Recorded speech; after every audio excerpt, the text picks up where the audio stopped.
Fernando, vamos mostrar aqui o relatório para quem está nos acompanhando. Vamos. Relatório que já está no site, já está no nosso site, na nossa home, então acessem. Ele está lá disponível para vocês consultarem e acompanharem conosco, mas também a gente coloca aqui, tá? Então, as finanças do Flamengo em 2019, relatório da Pluriconsultoria. Aqui a gente destaca, como o Fernando já disse, o pleno círculo virtuoso que o Flamengo vive. E vamos para o que interessa em relação ao relatório, os principais números, Fernando. Você dizia que o Flamengo teve um crescimento de 75% em relação às receitas, foi quase 1 bilhão, é isso? Quase 1 bilhão, 950 milhões de reais de receita no ano, né?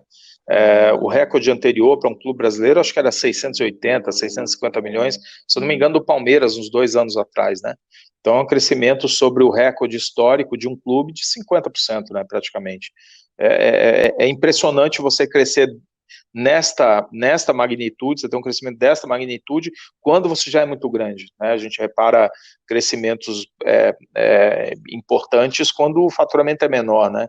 Vimos aí o caso do Fortaleza, né, acontecendo isso, o Bahia, mas é uma base menor, né? O Flamengo cresceu muito sobre uma base que já era, né, do primeiro ou segundo maior faturamento do futebol brasileiro, foi essa posição do Flamengo nos últimos anos, né? Agora, você veja, e, e, e nem todas as receitas cresceram, né, no clube. Quando a gente pega marketing comercial, por exemplo, teve uma queda de 6%, né, 93 milhões, receita com transmissão caiu 7%, 180 milhões. Isso depende muito do fluxo de entrada, às vezes entra mais um ano, outras vezes entra outro. O Flamengo é um clube que tem uma cota, a maior cota do futebol brasileiro, né, considerando também pay-per-view.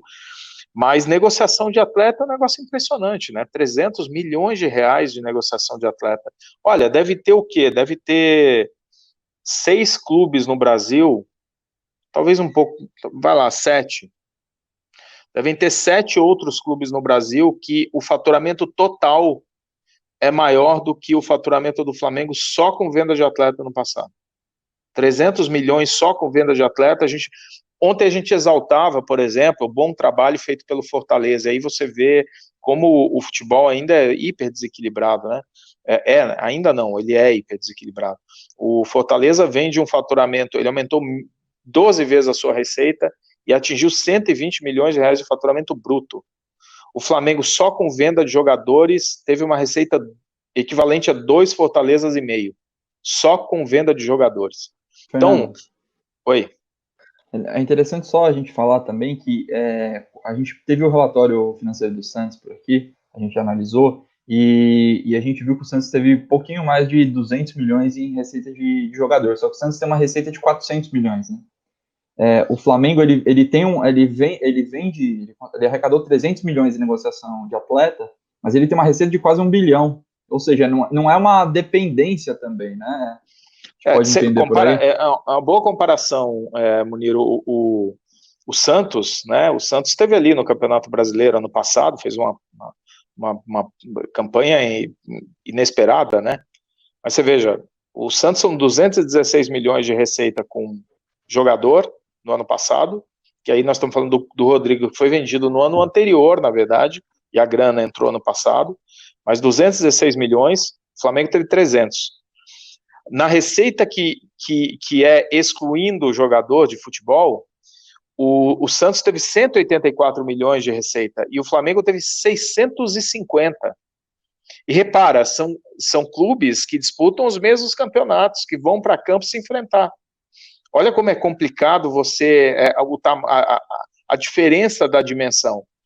Um clube com uma capacidade de investimento menor pode fazer frente a um clube como o Flamengo? Pode. A gente viu o Leicester na Inglaterra, a gente vê pontualmente aqui e ali uns exemplos, mas repare, isso tudo é exceção. Isso tudo é exceção. Na prática, o que é a tendência, né, é que os clubes com maior investimento estejam na frente. Por quê? Porque, tudo bem, o cara pode ter muita grana e não ser muito eficiente. Por exemplo, o Grêmio. O Grêmio foi muito eficiente nos últimos anos, numa época que o Flamengo não estava sendo, vamos lembrar. O Flamengo, nesse período pré-2019, né, que foi o período em que ele parece que abriu a porteira e ganhou tudo, mas ele vinha de uns anos em que ele tinha feito o dever de casa, que começou lá em 2014, né, e só que o resultado dentro de campo não aparecia, batia na trave e tudo mais. O Grêmio estava tendo uma performance muito boa, com investimento muito baixo, comparado a esses, né, de hoje. Só que chega uma hora que efetivamente a diferença de recurso é tão grande, quando você tem uma boa gestão e você persiste na boa gestão, você dá condição para que ela apareça ao longo do tempo, a combinação de eficiência e boa gestão com maior capacidade de investimento, ela é cruel para os adversários, é bem cruel. E nesse caso do Flamengo que você comentou, Munir, de fato, o Flamengo não tem essa dependência, ele tem 300 milhões vindo de atleta, que é muita coisa, tá? Só que repara, se você tirar esses 300, vira 650. 650 até então era o maior faturamento de um clube de futebol no Brasil, incluindo todas as receitas. Isso o Flamengo teve só excluindo o jogador, né? É óbvio, aqui tem o seguinte, quando você eleva as suas receitas nessa magnitude, que você muda de patamar efetivamente, você também não vai voltar, você não quer ver as suas receitas reduzindo, né? Voltar atrás é muito complicado, né? Você não quer trabalhar com queda. Esse ano o Flamengo vai ter que trabalhar com queda. Já está tendo que recorrer a recursos aí agora para cobrir um buraquinho aqui e outro ali. Por quê? Porque o caso do coronavírus é uma coisa muito inesperada, né? Muito inesperada e realmente quebra o planejamento de qualquer um. O Henrique Ferreira está participando aqui conosco, agradecer pela mensagem. Ele está perguntando dos gastos, né, Fernando? A gente vê aqui também que, embora o Flamengo tenha aumentado suas receitas, também aumentaram as despesas. As despesas totais, 888 milhões, aumento de 83%, e despesas com futebol, 677 milhões, aumento de 74%. E ele até pergunta, em relação ao que você estava falando, sobre o coronavírus, ele pergunta o seguinte: o Flamengo comprometeu muito desse dinheiro absurdo que arrecadou, já querem reduzir 25% de todos os salários, inclusive de funcionários. É uma questão que a gente vem discutindo ao longo da semana. Nós temos outras lives também por aqui, além dessas de análise financeira e cenários sobre os clubes, sobre o coronavírus. A gente tem uma série intitulada Covid-19 versus futebol. Então lá a gente conversa sobre esses assuntos, e uma live a gente falou sobre redução de jogadores. Afeta até o Flamengo e Fernando, essas despesas, esse aumento em despesa é preocupante? Em condições normais não seriam, né? Quer dizer, a gente pode falar, mas aí o clube não tem uma gordura para um momento como esse. Ninguém tem, né? Ninguém está preparado para isso, porque o que aconteceu é um evento extremo, né? Inesperado. Ele não é, mesmo num teste de estresse, você não usa um cenário como esse, né? Isso é um cenário muito extremo, né?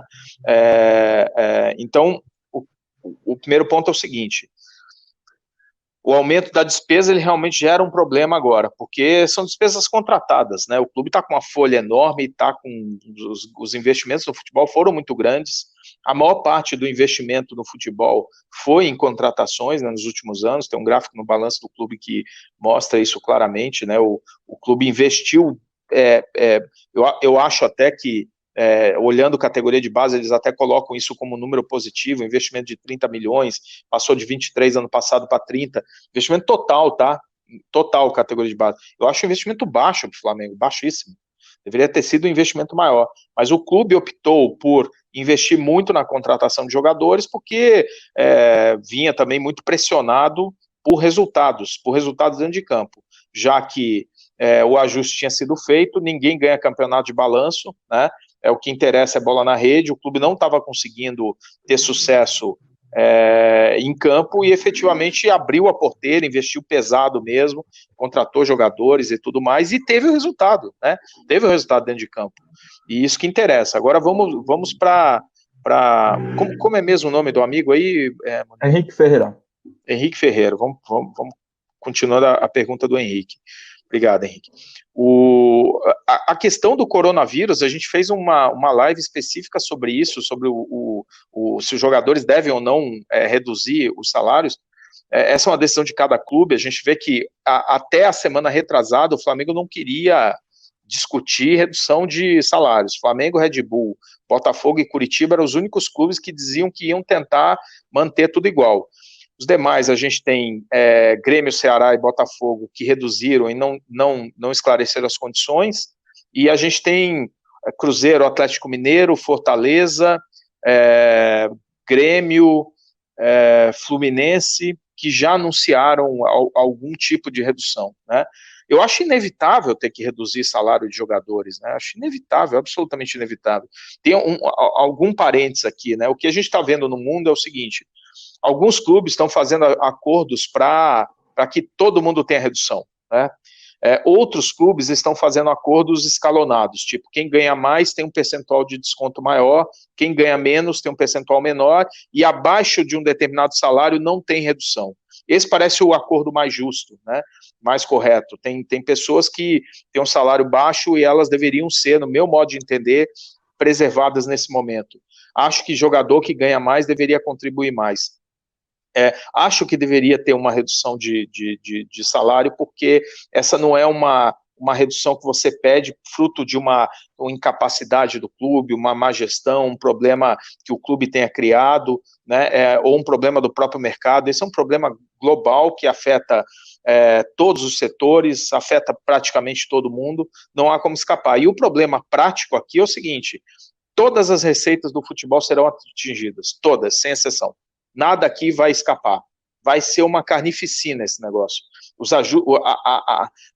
Nós vamos voltar, provavelmente, no consolidado dos 34 clubes que a Plúria acompanha, nós vamos voltar ao faturamento, provavelmente, de 2013. Tá?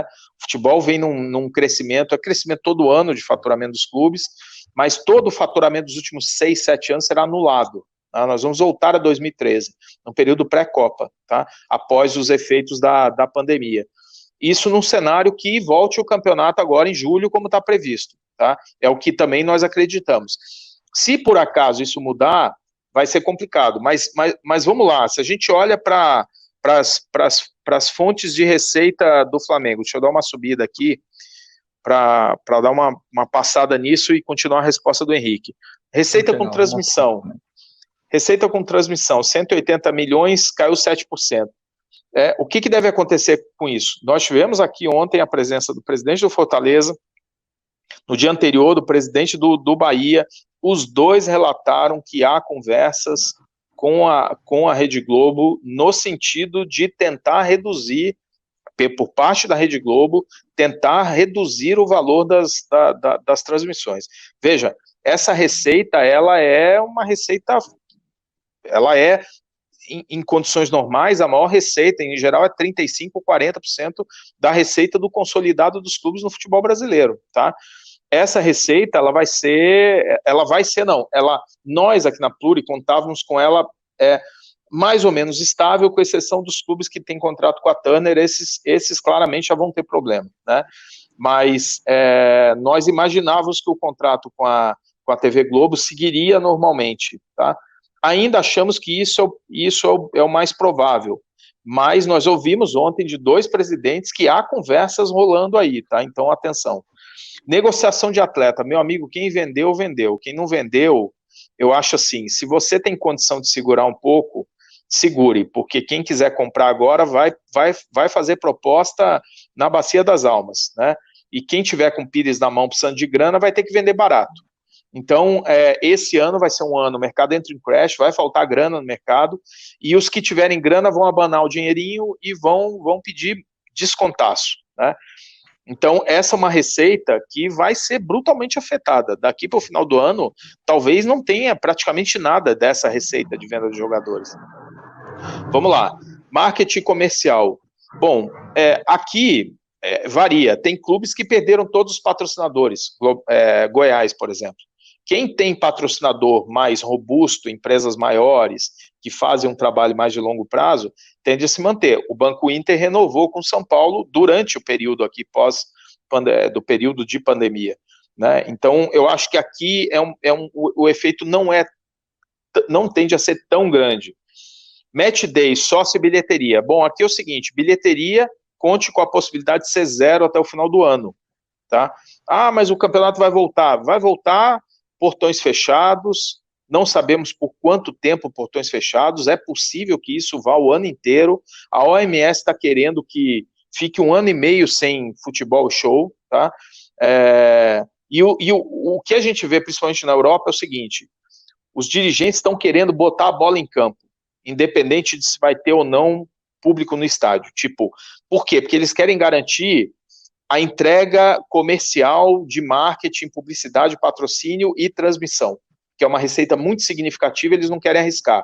Então eles querem, vamos para campo, vamos jogar sem público, tem até o Real Madrid avaliando jogar no estádio do centro de treinamento, sair do Santiago Bernabéu e jogar no estádio menor que eles têm lá, o Alfredo Di Stéfano, para 6 mil pessoas, onde joga o time B do Real Madrid, né?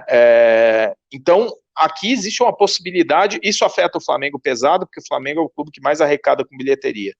Sócio-torcedor, bom, você vai estar falando com uma população de um país que, como no mundo inteiro, o desemprego vai aumentar, a renda média vai cair, o emprego formal e informal está sendo afetado e a renda média formal e informal está sendo afetada. Então, haverão perdas, né?